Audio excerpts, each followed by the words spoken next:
Have you ever been hurt by cruel comments from strangers on the internet?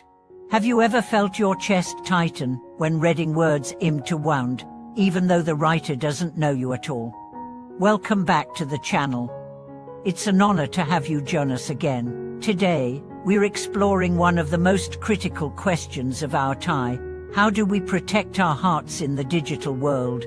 When your screen becomes a window for insults, when public discourse becomes toxic, and when silence often feels like defeat, what can we do to stay kind, wise, and grounded?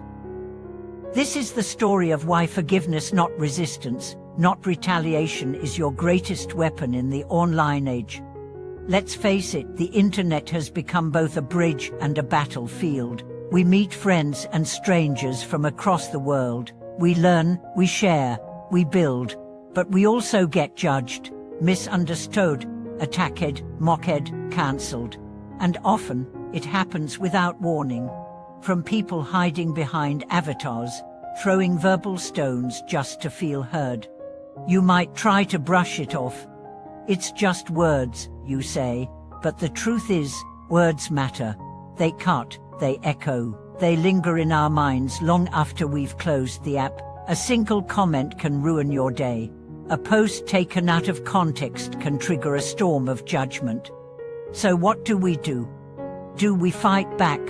Do we delete our accounts? Do we numb ourselves? There's another way. Forgiveness. Not the kind that says, what they did was okay, but the kind that says, I won't let what they did live inside me. Forgiveness is not weakness, it's power. It's saying, you don't get to define my worth. Or do. Let me tell you the story of Tara. Tara was an artist who shared her work online. One day, she posted a painting about grief, an abstract piece inspired by losing her mother. It went viral, but not for the reason she hoped. Some called it pretension-seeking, others mocked her style. A few accused her of milking tragedy for likes. She was devastated. Not because she doubted her work, but because her most vulnerable expression had been ridiculed. She stopped posting for months. Every time she tried, she remembered the comments.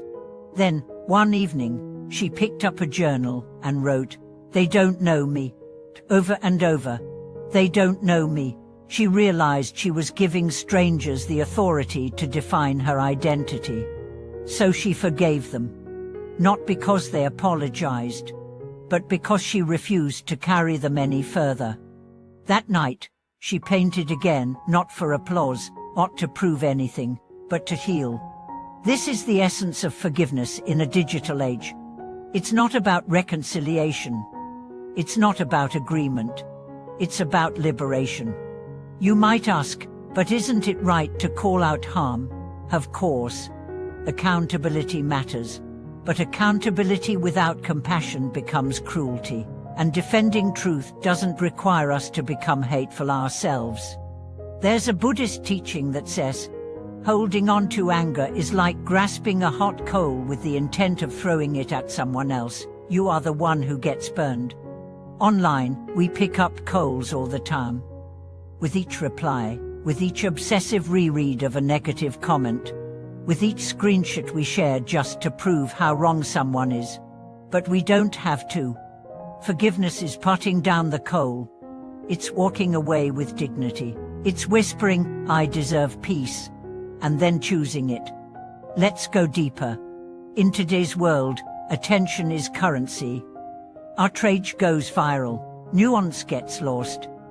The internet rewards the loudest voice, not the wisest one. So how do we stay grounded? First, by remembering that we are not our image.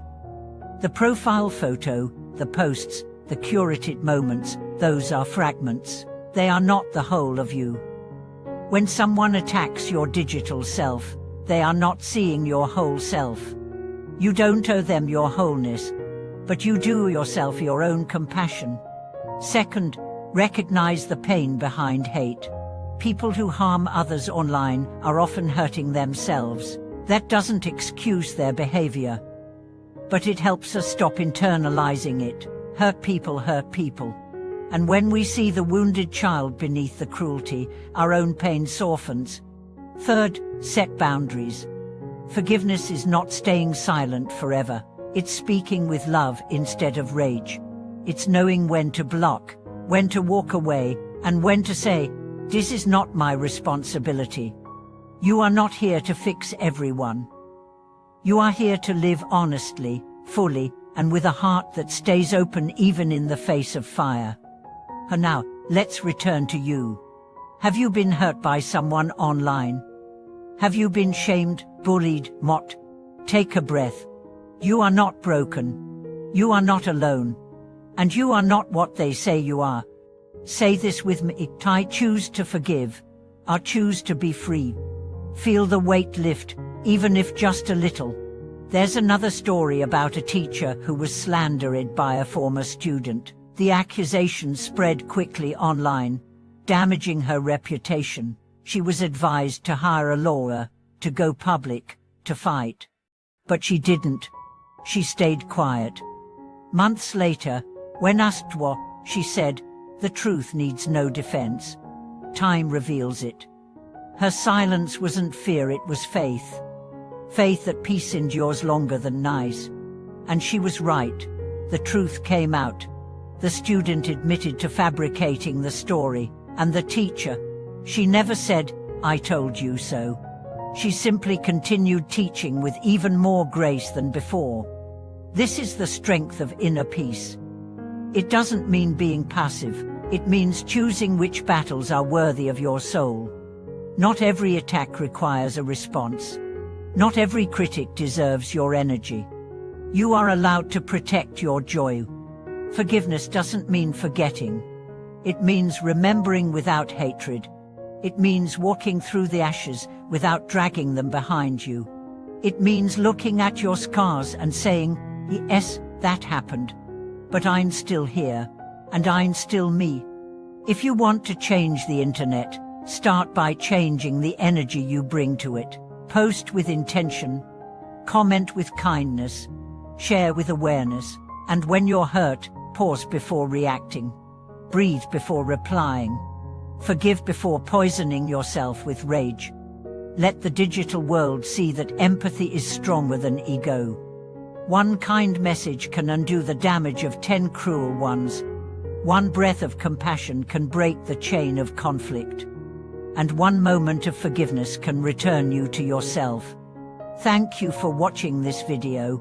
If this message touched you, if you've ever struggled with online hurt or found healing through forgiveness, please share your story in the comments. Like, subscribe, and stay with us as we continue to explore the heart's wisdom in a noisy world. Until next time, may you protect your peace, guard your joy, and never forget that forgiveness is the mightiest shield you can carry.